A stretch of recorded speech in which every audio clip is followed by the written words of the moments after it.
It has been my experience that most contemporary classical composers laugh when I mention the Grammy Awards. They don't really see it as an award that highlights groundbreaking composition, more as a resume builder or a popularity contest. But for me, the Grammy for Best Contemporary Classical Composition turned out to be something different.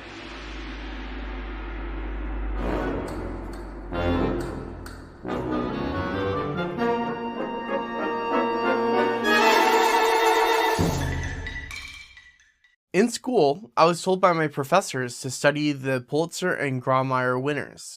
To be fair, those awards have recognized some incredible music over the years. But when I went to find recordings of the recent pieces, I kept running into a problem. A lot of works don't have publicly available recordings, or they are very hard to find. That got frustrating. I mean, how are you supposed to study a piece you can't even hear? That frustration eventually led me down a rabbit hole. I started tracking down recordings and organizing them so I could study the music more easily. And that eventually led to me building a website that anyone could use to find recordings of award-winning music and directly link to the composer's catalog. My goal was to make it easier for composers, students, and anyone interested in new music to actually access and study it. While I was building this site, I started listening more carefully to the music that won the Grammy for Best Contemporary Classical Composition. And I realized something. The quality of the music was just as high as the Pulitzer and Grammy winners, and in some cases, I actually found the Grammy pieces more compelling. The key difference was that the Grammy always had a publicly available recording. I also noticed that the Grammy featured more pieces. The Grammy picks just one piece per year. The Pulitzer awards a first, second, and third place, but the Grammy gives you a full list of 5 nominees. All of them are recorded, performed, and easy to access. That's what shifted my thinking. The Grammy wasn't just another award, it was a practical resource. It consistently pointed me to high-quality, recent compositions that were being played, recorded, and heard. That's why I started to believe that this category deserves a lot more respect than it usually gets. So that got me thinking, how exactly does the Grammy stack up against the other major awards? To really understand that, we have to look at how each of them works. The main 2 American awards that composers like to look to are the Pulitzer Prize for Music and the Grammy Award. There are other awards, but these 2 are the ones that are the most prestigious. The Grammy is based out of the University of Louisville. It is an award that composers apply for. A committee of composers then judge the submissions and award one composition. The winner receives $100,000, the highest prize amount in the world for music composition. This keeps the award highly competitive. To enter, the composer must have a great recording of the piece, but not necessarily publicly available, and the premiere has to have occurred in the last 5 years. This means that it is a good award to study music. One of the downfalls is that only one piece is selected and presented to the public. This means that the public does not know what else was submitted for consideration. Similarly, the Pulitzer is based out of Columbia University. It is also an award that the composer applies to. A small committee of composers and music experts then judge the submissions and award a first, second, and third place composition.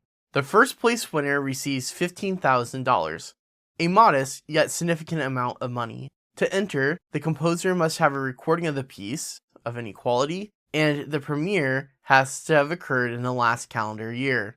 This award has been subject to prejudice recently, and also early in the award's history.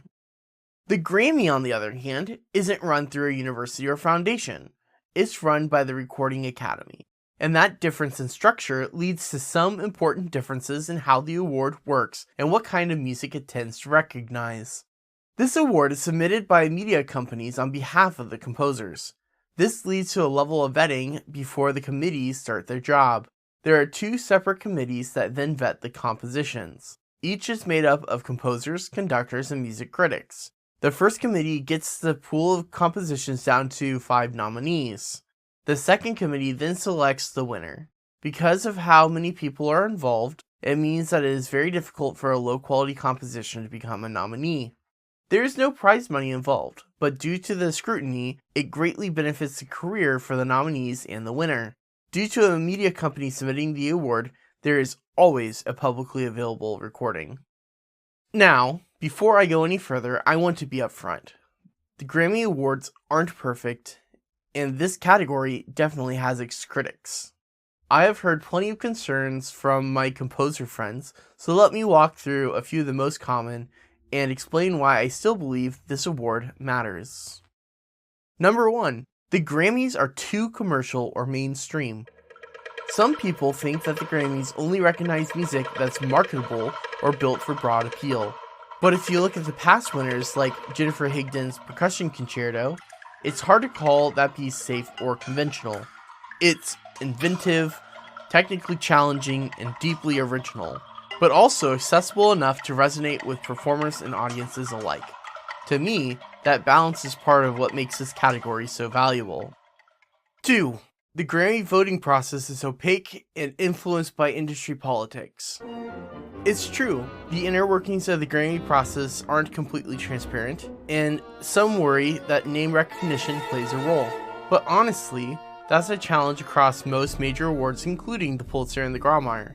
What gives me confidence is that the Grammys judging panels are made up of people who actually know this music: composers, conductors, producers, critics, and performers.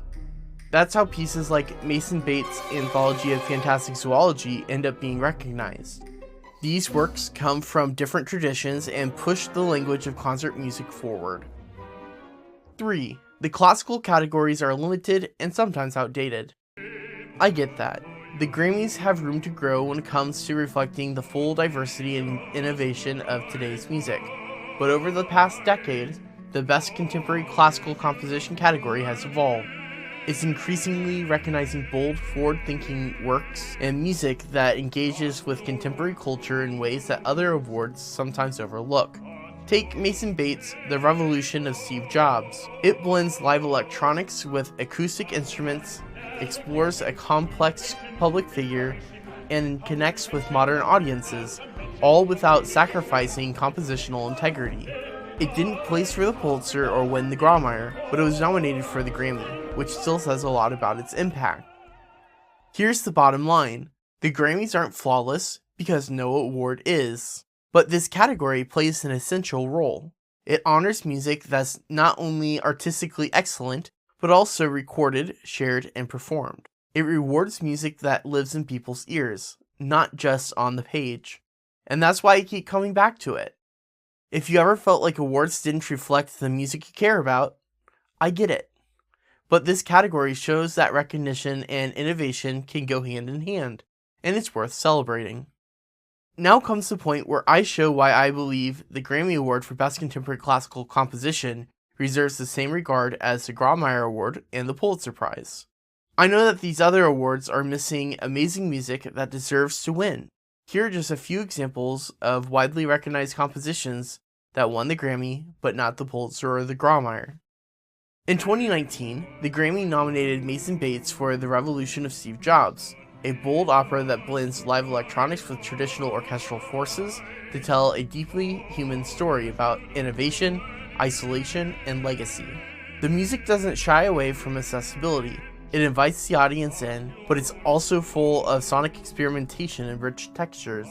The piece has been performed by 9 opera companies, praised by major critics, and has received multiple awards. And yet, despite all of this, it didn't receive recognition from either the Pulitzer or the Grammy. In 2010, the Grammy awarded Jennifer Higdon for her Percussion Concerto. That same year, the Pulitzer recognized her Violin Concerto. Both are outstanding works, but personally, I find the Percussion Concerto not only more enjoyable to listen to, but it's more complex and daring in its construction. The orchestration is vibrant and inventive, and the way it integrates the soloist with the ensemble feels fresh and deeply expressive. It's a case where the Grammy spotlighted the more compositionally ambitious of the two excellent pieces.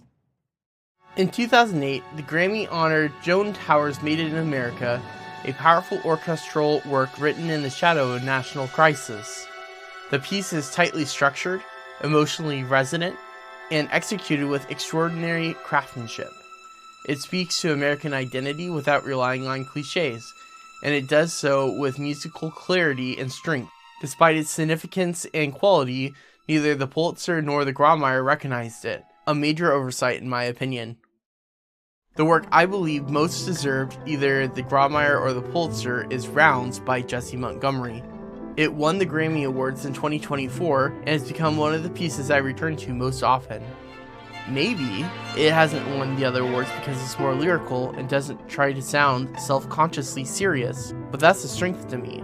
The piece experiments creatively with the idea of a rondo and is masterfully crafted.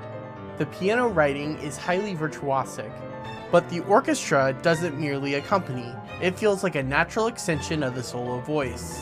Rounds doesn't feel like a piano concerto in the traditional sense. It feels more like an enhanced orchestral piano sonata. Whether you agree that this award is equal to the Pulitzer and the Grawemeyer, I can guarantee one thing. There is only one place where you can not only discover who won and who was nominated, but also click a link that takes you directly to the audio and click another link that will take you to the composer's catalog to check them out further. This is a website that I spent over 200 hours making. I began creating this site specifically because there was no other place to go and find the Grammy Award for Best Contemporary Classical Composition like this. I designed the website to be user-friendly, and I have a goal that when I reach 1,000 subscribers on YouTube, I will add a page to search by composer. You can explore Rounds by Jessie Montgomery and every Grammy-nominated work in this category by visiting my website. It's free, easy to use, and designed specifically for composers and listeners who want to go deeper. I will also pin my Grammy by the Year review series in the description and here on the screen. Subscribe to keep up with music awards over the years. I post weekly videos.